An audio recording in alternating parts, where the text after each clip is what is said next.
in some ways. It's a speech acts for other people who are language and use people. It's CA for other folks that are out there. And so I think when we use that word, it ends up having so many different kinds of representations or meanings for it, it's really hard.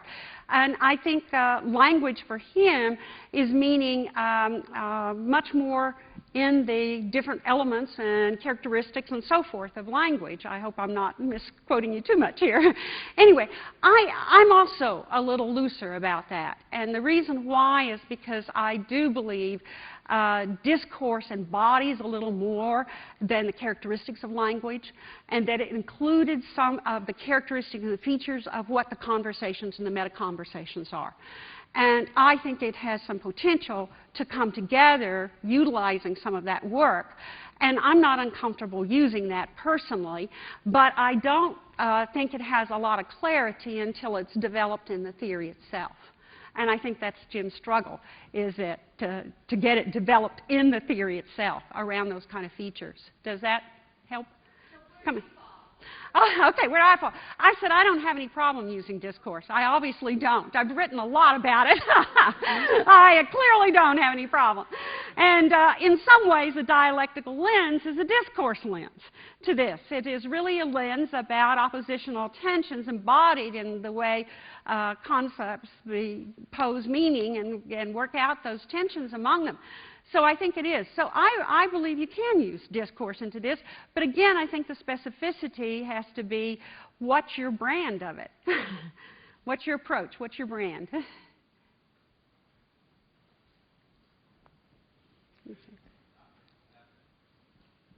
Just to be totally clear, I'm not against discourse. He's not against discourse, yay! I've used the word myself. But sometimes I think it becomes one of those code words. Yeah. And I'm not very happy with code words. Good.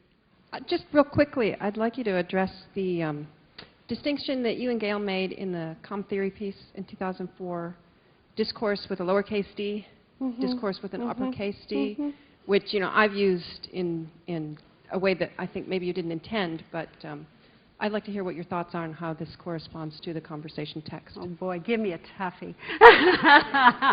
Good, good.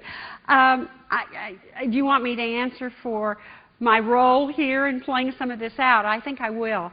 I think the discourse with the big D and the discourse with the little d preserves a lot of levels. I really do.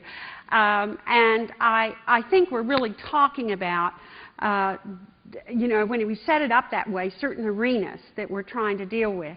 And I think it would be much better if we kind of understood what the arenas and the contexts were, rather than, in fact, if you look at Matz and Alvison, they have 5 levels of discourse. And it is just exactly the building of the levels and the separation that I was talking about creates some problems. Because then you have to constantly look at the interrelationship. And the other thing is I think they discourage you from using the big D and coming down to the little d because it spans too much kind of in their levels. Whereas I don't think that's true in the Taylor et al. Approach. I really think that a lot of what can happen is those meta-conversations allow you to move through that, and the way they form allow you to get at some of the ways they're interfacing better. So that would be my response to it. And it doesn't mean it's going to change little d and big D. It's out there to stay.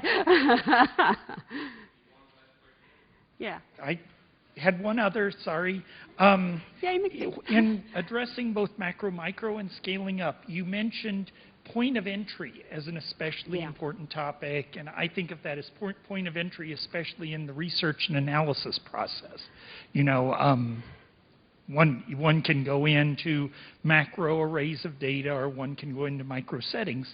And I guess what I'm wondering is, at the end of the day, how does that move one toward a resolution of the macro-micro issue? If you start in the inside, it's good to be open to the outside, or the vast macro whatever. But are you really getting the same answer? Or a compatible answer to someone who starts with the macro and, you know, tries to be open or connect to the micro? Or do you end up still with, once again, Yeah, two different and levels? this one, I mean, it's still a conundrum, I'll be honest with you, in my mind. But what I was thinking it through is being multiple points of entry. I mean, I've often told my students, we buy levels. I often say, if you go in one level, you only see one little tiny snapshot of a lot of the social interaction that's going on. But going in multi-levels, I mean, I've even told my students in buying the hierarchy, they have to go in at 3 different kinds of points that they're coming at the phenomena.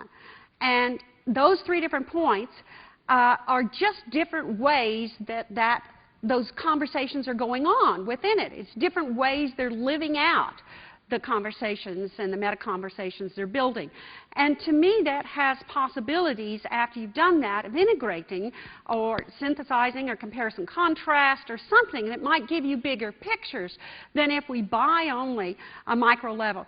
What I see happening in a lot of discourse work is they're trying very hard to get at many other kinds of objects and text that operate at a lot of different kinds of points of entry.